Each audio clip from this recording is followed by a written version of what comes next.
Hey there, Shawna Karrasch here with another Ask Shawna answer. Okay, now this one is a very long question.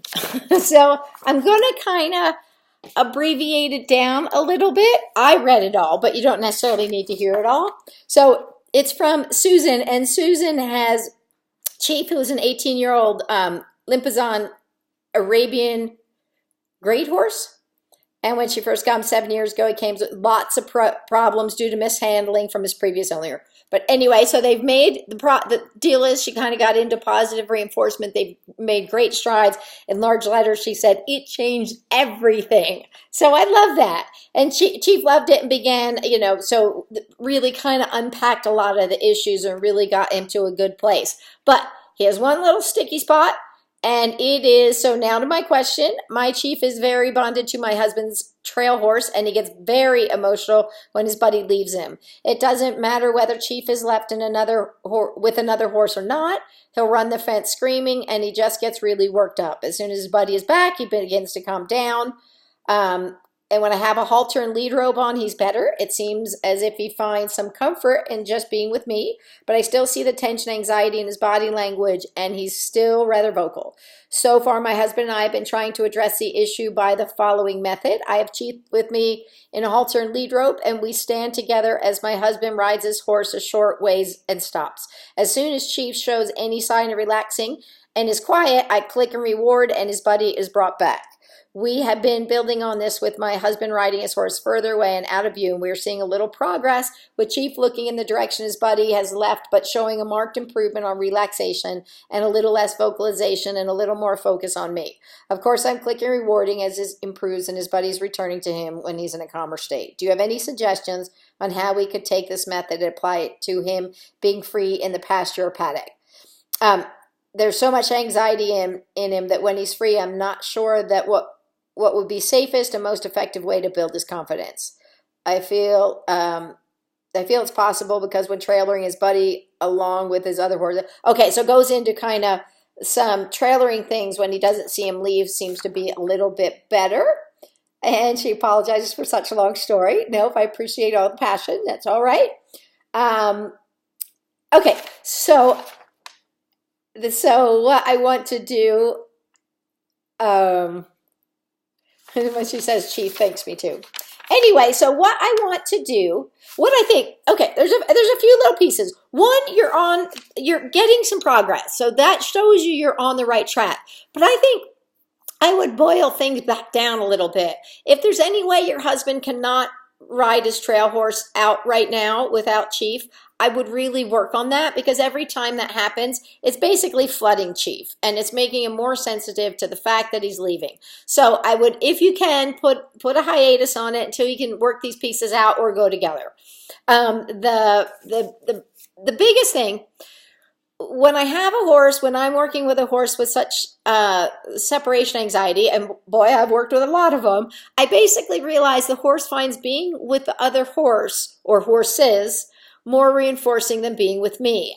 And I find it's really grounded in a sense of socialization and insecurity. I feel like it feels safe to be with that particular horse or another horse, so it's very valid. And I think it's really important that we recognize it is your fear. And I understand that it is your fear, and no matter what I say, I'm not going to make it go away. So we have to start at little teeny tiny steps. So you know what I would do? Now, a lot of times we look at where the behavior goes, the horse goes way over threshold with the behavior. So when he's screaming, but really, I imagine if you watch very closely, when the other horse steps out of the gate, Chief probably starts to go, what, is this the time? And I imagine his anxiety, his adrenaline, those things are probably starting way back then. So what I would start to do, instead of having it be that big of a thing where it's going anywhere, what I would start to do, and this is going to be way that you can work him free. So what I would, and let me tell you a little story before I get back on track, but the halter can actually, sometimes it can really help, but it can hide a lot. So there are some horses I worked with, 6 horses, and they were needing to be moved from Colorado to California. And they were they were rescues. So the woman had done positive reinforcement with them, but they were trying to get them to load with a halter and lead rope and the target and clicker. So they were doing these things. They said, but four of them still seemed to be having a problem, but two of them are quite good. So I got there and said, okay, well, let's do each of them individually into the trailer. And the two that were the good ones, as soon as you took the halter and lead rope off, they said, nope, no, thank you, when they would load without a hitch with the halter and lead rope. So they weren't comfortable with it, but the halter and lead rope represented a lot less choice. So I think it's just a little cautionary tale that sometimes it can have a bigger history than we know, and they may think, I don't really have the choice now. So I prefer to teach everything I can. I want to start with everything as much as I can. Some circumstances, we're in a weird place and you can't be at liberty, but I want the horse to be loose because it gives me the most information. So I want him, if he wants to walk away, he can walk away. If he doesn't want to do the behavior, he can walk away. If he is worried, he can walk away. If he wants, I want all of that to be the most honest information. And I know sometimes it means we don't get the answer we want, because we're like, well, I don't want to hear that. I don't want to know you don't want to load in the trailer. But it's the honest information. And with positive reinforcement, we have tools to fix it and change it. And I think that is really important. So I really recommend you do this at Liberty. So I know that maybe you're kind of getting some results there, but if you can, do it at Liberty. And I have a way to do it in smaller increments. And I think this is one of the biggest things that is hard when we come from traditional training to positive reinforcement training, because with the marine mammals, we went ridiculously small amounts. We went little teeny tiny, they're called successive approximations, and they're the building blocks that build the behavior. But we would go in little teeny tiny bits until the behavior and some went faster and some went slower. But I think with traditional horse training or natural horsemanship, we have a tendency to kind of take bigger leaps. And not recognizing how just the tiniest little shift in context may lose behavior. So what I recommend you do is, those, there's step-in plastic posts for electric fence.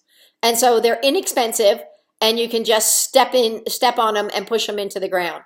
I would use some webbing, if they understand about electric webbing, get the wide stuff so they can see it, and make a little temporary paddock with those little things so you can take them up, put them down. They're easy and they're portable. And I would set up a little holding pen outside of the paddock where Chief lives with his friend. So I don't know if it's the paddock, I don't know if it's the barn, but it sounds like it's probably the paddock because he's running a fence line. So I would have set up that little teeny tiny thing. And what I would start to do is take your husband's horse and put him in there. Now he's right at the gate. This is at the gate. It's off the gate. So what you're doing is you're breaking it down to the little teeny tiniest pieces. But this little pen can be movable. So it can move further and further and further away. But what you're doing first is saying, can we just separate? Can you guys be in separate places? And what I want Chief to learn is when your husband's horse goes in this little place and you can toss him some hay or maybe there's grass there or something to keep him content. But when he goes over there, Chief gets to do fun stuff. When he goes over there, Chief gets to do fun stuff. When he goes over there, Chief gets to do some fun stuff. Flip it.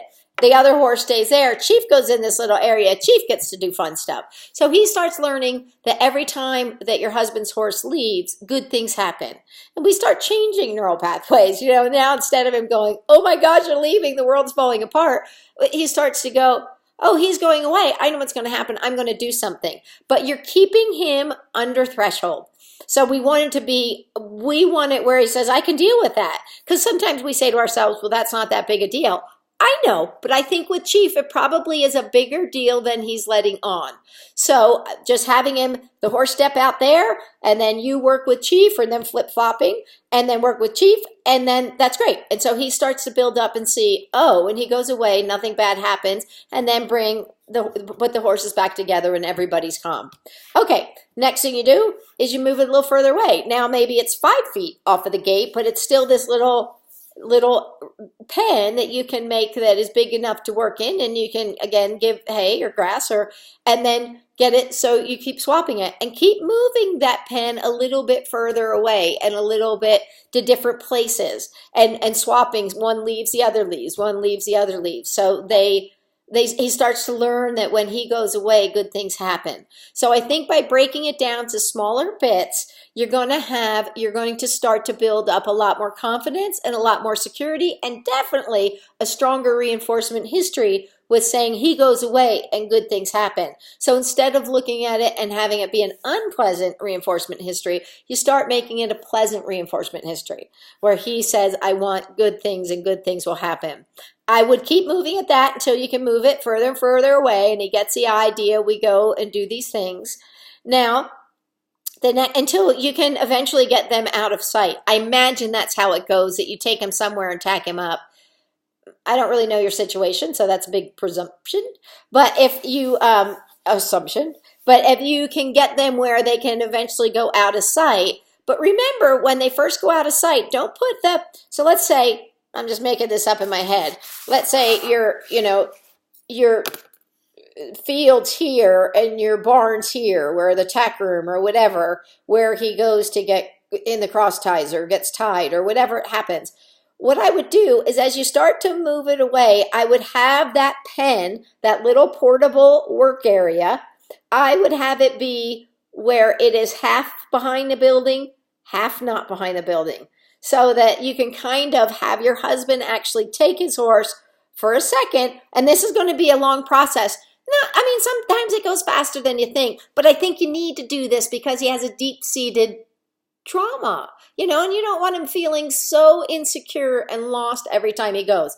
So as you build it up, then have it where behind the little house or whatever, wherever you can take it, where you can go where you can see him, he goes where you can't see him, he can go where you see him, so that little pen now is half and half, and have your husband maybe walk his horse in and out, or have him walk around. I imagine so now you can start to build up, can we go out of sight for just a second, and look, he'll come right back. And don't move to the next place until the step before is solid, because if we do, if we're there kind of like, he got better. I mean, I want it solid where you go, yep, you go over here. And he goes, whatever, I don't care. Because if he goes, I do care. And then he gets better within the session, it's not solid. He got better within the session, but I want him where you can go there directly without anything. He's like, I'm good. I don't even care. And granted, it's only outside the gate at first. So don't move it further and zigzagging or taking it away, moving it further away, and do it in small increments until he's really solid at that step before. And when he's like, I really don't care, I do think in there somewhere he's going to get to a point where he's like, I don't really care where you go right now. And then what I'd start to do is start building up a little bit. You can even then, while they're, let's say they're now 15 feet apart and they're pretty good, don't interact with anybody. You just kind of be there. And when everybody's good, you toss everybody a little bit of hay. And then you toss them a little bit of hay, and then, grass or grain or whatever you want to do. So you build up that association, but you start having it be idle time in between. And a great thing to use are those toys that have, environmental enrichment. They're balls that you can put treats in or hay in, and something that can engage him. It's kind of a food activity, but it can be rather engaging and help him learn about that. Now, when you can get him where he can go out of sight, then we can start to do other things. Now, what I would do is I bring them closer together, maybe not all the way together. So now let's say we could take him out of sight and he's okay with it. And now you can lead him all the way to out of sight and he's like, I'm okay, I'm good with it. I think if he sees the saddle, it's going to be a different trigger. So now this predicts good things happen. This separation is good things happen. But separation with saddle may represent or predict that the big separation's happening. So that may trigger some old things there. So I'd start to do those separations with the saddle and work those sessions as well. And some of this is going to go slower and some it's going to go faster.